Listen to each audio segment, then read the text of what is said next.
We're going to go to line 10, where I do now actually have Derek Dalley, the Minister of Natural Resources and Agri-Foods. Good morning, Derek. Good morning, Tim. I know you want to talk about the third line, but before we get into that, any updates from your end? I gather one report I've seen is we're still 30,000 people without power, but any updates you can provide, Derek? Well, it's the latest number I have, Tim, as well. I spoke with Ed Martin just a few minutes ago, actually, and they're continuing to work on the Holyrood station. Again, it's incredible, I guess, the work that they do, given the setback last night at the switchyard. But they're working through that problem and trying to isolate exactly what the issues are. And I understand they're making progress. So it's a great piece of work that they've done since last night to get people back up online. But suffice to say, we still got some challenges, and certainly appreciate the patience and cooperation of the people of the province as we continue to put all the efforts in to get this sorted through. Now, one other quick question related to that. Are rolling blackouts still in play, or are they not even going to be considered until such time as those 30,000 homes are back up and running? Well, that's the focus, and it's kind of, I guess it's a little complex, Tim, as to how that works, or where the loads are, where the demands are, and how they move it around. So, I mean, they're going to continue to work with the system to ensure that, we get power to as many people as possible, but at the same time working through to try and get particularly Unit 1 at Holyrood up and running, and hopefully that'll take care of most of the problems. And, again, no time frames with that, but I do know the crews are out there working hard, and like I said, I just got an update from Ed a few minutes ago, and they're still very focused on doing that. So, we can expect some more things to happen throughout the day for sure, but, just to let people know that, all efforts are going into this, and it's difficult for everyone. It's difficult on crews, and but it's, I think it speaks to the complexity, and I guess a part of, Tim, what I want to speak a little bit about today. Go ahead. Because I know some of the opposition have been on today, and I don't know if they're trying to make this political already. I mean, and I understand that. I don't have an issue with the politics of this, but I don't feel it's the right time to get into the politics of it. This is more important that we all focus on keeping people safe and getting the problem fixed. And then, of course, the questions we'll have after, and certainly provide answers as well. Well, one of the things that has come up in that regard, and I guess it's inevitable in this day and age that politics creeps in early with all the media influences that we have, but one policy question, and that has had some political dimension to it, is this so-called third line. And I think people are confused. I'm certainly confused about it, and it involves generating power from beta spare and having that power brought into the system and distributed all the way throughout. People have suggested if that was in play, that wouldn't be a solution here. Can you just walk us through all of this, Derek? Well, let me walk through my understanding of it, Tim. And, it's obviously the discussion that we're having here is in context to the current situation that we're dealing with in the province, and we've been dealing with for the past 3 or 4 days. So in that context, let me explain. There's two aspects here. There's generation, and there's transmission. And it's important for the people to know, and for all of us, is that whatever generation is available in the province over the past few days, we've been utilizing right around the province. And whether it's the thermal generation, whether trying to get the gas turbines up, or, it's beta spare, or any of the hydro resources, every amount of power that's available through generation, we're tapping into that. So it's I guess we're maxed out in what we have available, and primarily it's because we've got two challenges with the gas turbines, which we're working through. But again, Holyrood, we know that's been explained a number of times. The generation is down at Holyrood. So the generation aspect, we're using all the generation we have available. So a third line wouldn't make the difference because we don't have any more generation available. Okay. Now, having said that, with respect to transmission, when the Holyrood station is down, I don't want somewhere around 500 megawatts, but when the station is down and we're not generating to capacity, we have capacity available on our lines to bring power in. Okay. So the power, the transmission capability is available. And what's happening now, for example, in beta spare, they're generating power in beta spare, and the two lines are bringing the power towards the Avalon region to help supplement the fact that the generation capacity of Holyrood is down.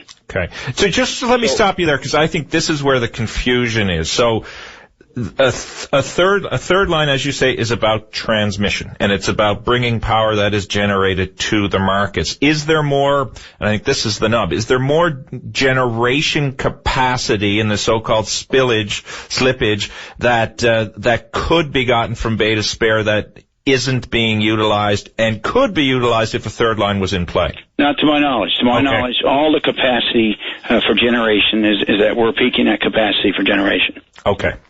Now, what's important here, and again, I guess it's kind of the leader of the opposition, I think, had some comments earlier this morning about conservation, and the message across the province for people to conserve energy, and the message that, we're working with Corner Brook Pulp and Paper to buy some of their power. I mean, we're not buying that power and storing it. If we get that power, we're going to make full use of that to help with the situation we currently have in the province. And how we do that, and because it's so important for people across the province to conserve energy, is that allows us to take the full capacity that's being generated at Beta Spare and move it towards the Avalon.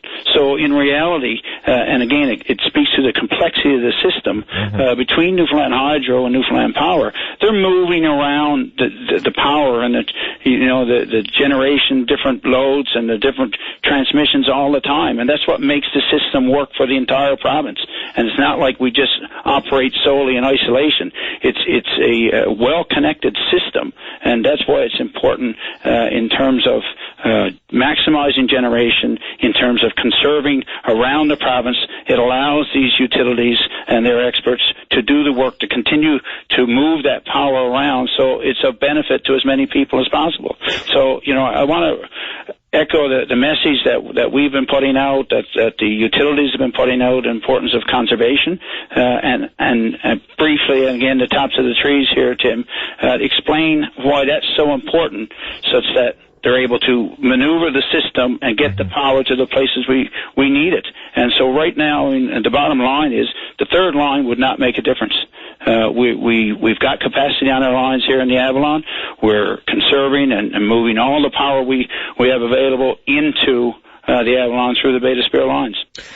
The confidence of the system has certainly been, at least in the minds of the public, and you've heard them. You've been very good at calling in and giving updates, and no doubt you've been listening as well. The confidence of many people seems to be shaken, which is not unusual in these circumstances. It's been tough days for a whole bunch of people. Most of us have lost power at one point or another. You're the Minister of Natural Resources. You have oversight in the system. We're 3 years away from Muskrat Falls. What's your read of the system? Are you confident that we can get past this and that we will have steady, reliable electricity? Where are you on all of that, Derek? Well, Tim, obviously, I'm confident that we have a good system. We have two good utility companies in this province, and I believe the system would be, with continued maintenance and the continued work that's being done, that will have reliability. Now, that said, I don't say that in jest, because I understand this has been a very difficult few days in the province, and very difficult on a lot of people, particularly our seniors who may be at home alone and so on, and I fully understand that, and I've been clear right from the get-go. My own family's been without power, so I think it touches every Newfoundland and Labradorian over the past few days. But it's, I do have confidence in the system. It's unfortunate what we've seen here, and it's been, mentioned many times. It's almost like the perfect storm that we ran into some problems with our gas turbines. We had troubles at Holyrood. We had freezing temperatures. We had a fire.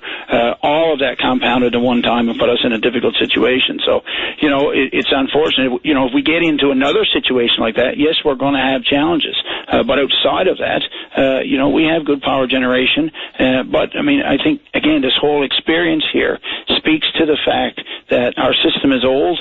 It speaks to the fact that there's increasing demand in the province, and it's important as a government, and I would, the people of the province would expect us as a government to be sure that we plan and prepare properly for our future, so that we can, have a reliable system, and so that we can meet the needs that obviously are increasing throughout the province in terms of energy demand. So, as a minister, we're focused on that. It's the immediate right now. I had committed to the people of the province that, I have questions as well, similar questions that they have, that, we'll be meeting, and I've already met, but I'll continue to meet with Newfoundland Hydro and the Newfoundland Power to ask the questions, find out what got us here, and but more importantly, look to the future and make sure that decisions are made so that anytime situations come up, we're prepared as best as possible. Two last quick questions for you, because I know you two are busy this morning, but everyone appreciates your time. I've heard a lot that the perfect storm analysis that you've just brought forward, or a lot of people are saying it's an excuse, that, it betrays the fact that the government didn't do the investing that it needed to do. How do you respond to those people who make that argument?